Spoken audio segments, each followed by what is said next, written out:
하나님의 은혜와 평강과 사랑이 오늘 우리의 삶에 그리고 우리의 영혼에 충만하기를 주의 이름으로 축복합니다.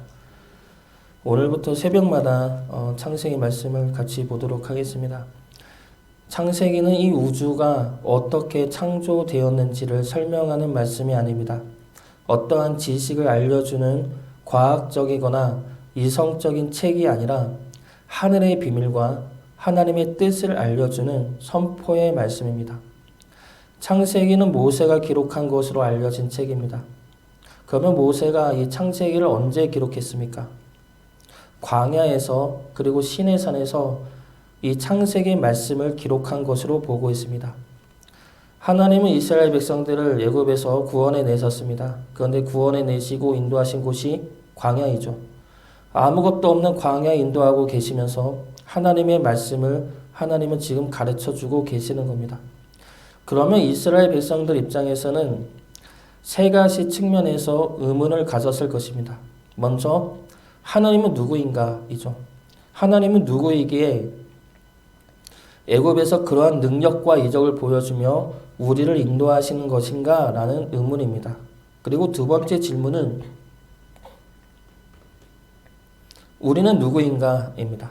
우리가 누구길래 하나님이 그러한 능력과 은혜로 우리를 구원해 내셨는가? 라는 겁니다.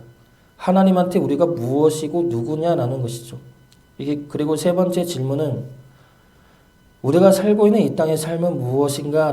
라는 겁니다. 애굽에서 구원하신 능력을 받습니다. 우리를 인도하신 하나님의 은혜도 받습니다. 그런데 인도하시는 곳이 광야입니다. 이해가 안 되는 것이죠.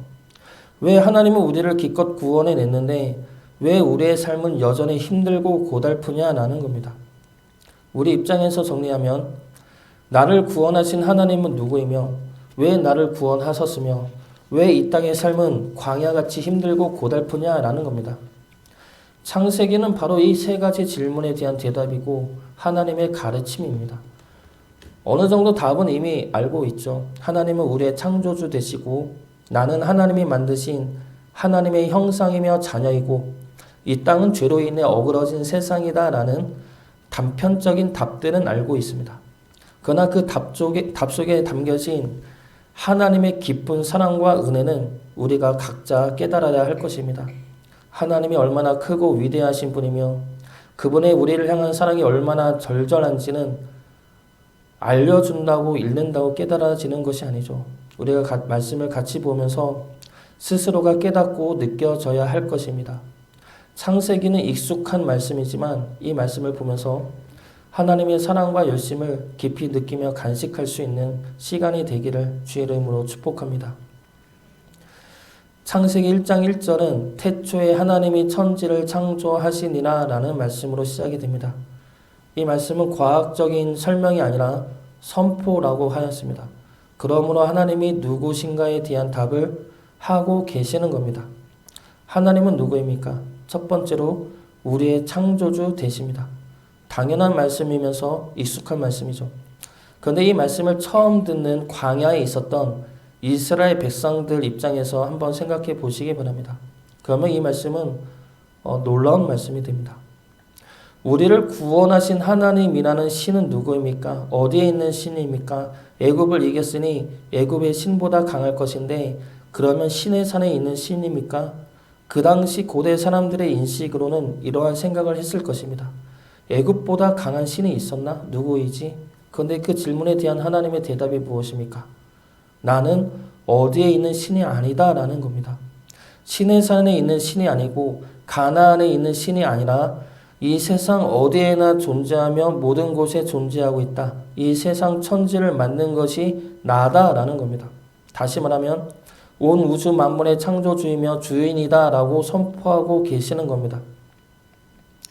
하나님은 이 세상 천지를 창조하셨습니다. 그러므로 이 세상 어디에도 하나님의 손길이 미치지 않는 곳은 없습니다. 이 세상 모든 곳에 하나님이 계시며 하나님의 흔적이 있다는 것입니다. 우리 삶도 마찬가지이죠. 하나님은 교회에만 계시는 분도 아니고 우리가 기도할 때에만 나타나는 분도 아닙니다. 우리가 있는 모든 곳에 하나님이 계시며 우리가 가는 모든 곳마다 하나님이 함께 계십니다. 우리가 염려하고 두려워할 때조차도 하나님은 우리와 함께 계시며 우리가 하나님을 원망하며 죄를 범하고 있을 때조차도 하나님은 우리와 함께 계십니다. 하나님은 어디에나 계시며 항상 우리와 함께 계십니다.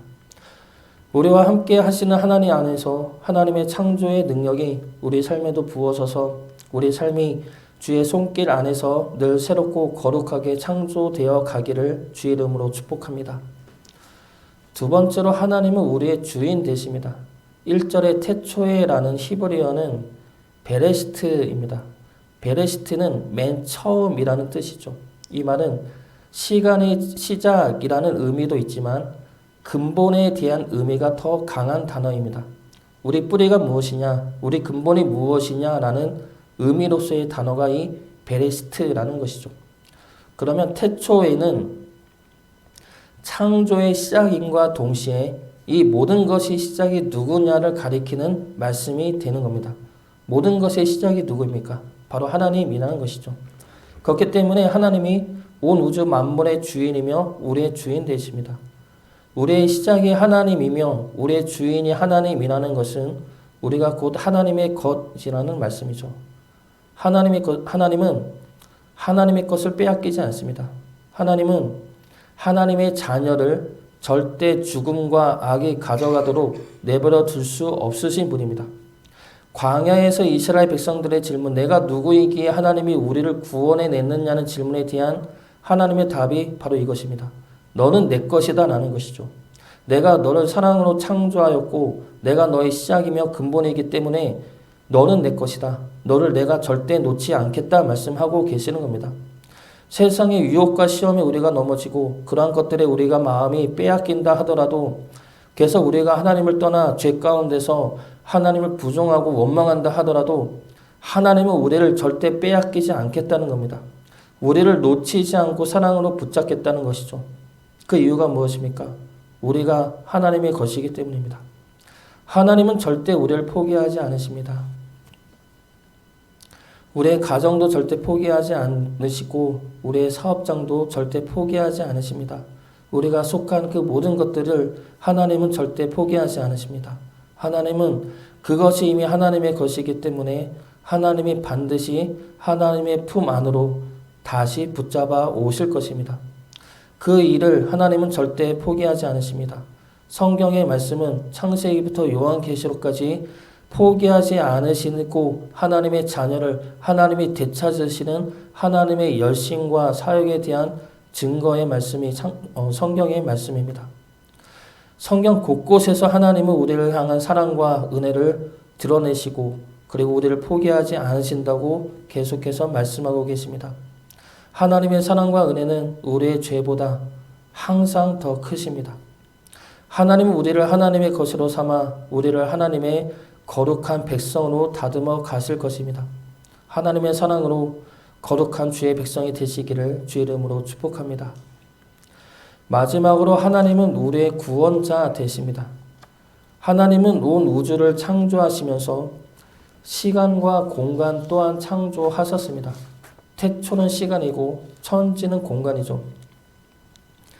하나님은 영원과 무한 속에 계십니다. 그러나 우리는 시간과 공간 안에 갇힌 자들이죠. 그렇기 때문에 하나님이 우리 안에 오기 위해서는 시간과 공간을 뚫고 오셔야 합니다. 1차원은 선이고 2차원은 면이라고 하죠. 그리고 3차원은 공간이고 4차원은 시공간입니다. 2차원이 면에 속한 자는 3차원에 속한 공간을 이해할 수가 없습니다. 마찬가지로 우리 인간은 4차원에 속한 자이기 때문에 4차원을 넘어선 5차원에 대해서는 알 수가 없습니다. 즉 시간과 공간을 넘어선 영원과 무한에 대해서는 이해할 수 없다는 것이죠. 우리는 시간과 공간 안에 갇힌 자들입니다. 그래서 우리는 하나님의 뜻을 구하면서도 우리가 속한 시간과 공간 안에서 구하고 이해하려 합니다.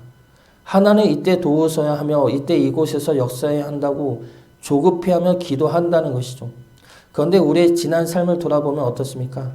우리가 지금 아니면 안 될 것 같다 생각했던 그때는 대부분이 우리의 잘못된 시간인 경우가 많고 우리의 조급함이었던 경우가 많습니다.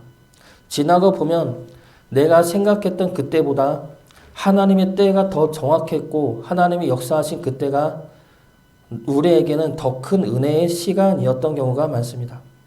저를 인도하시는 하나님의 때를 가만히 돌아보면 그 순간에는 맨날 늦는 것 같습니다. 맨날 늦는 것 같고 돌아가는 것 같고 하나님 아버지께서 하나님이 일을 하지 않고 있는 것 같은 느낌이 들 때가 많았습니다. 그러나 지금 생각을 해보면 하나님의 때가 항상 정확했다는 것을 고백할 수밖에 없습니다. 그리고 그때마다 하나님은 저에게 필요한 것들을 익히게 하시고 주의 종으로 하나씩 하나씩 다듬어 갔었습니다. 그 때를 보지 못했던 것은 시간과 공간 안에 갇힌 나의 조급함과 염려와 두려움이었던 것이죠.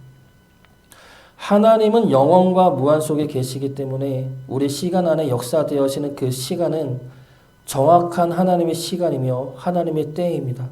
하나님은 시간에 따라 움직이는 분이 아니라 시간의 창조주이며 시간으로부터 자유한 분이기 때문입니다.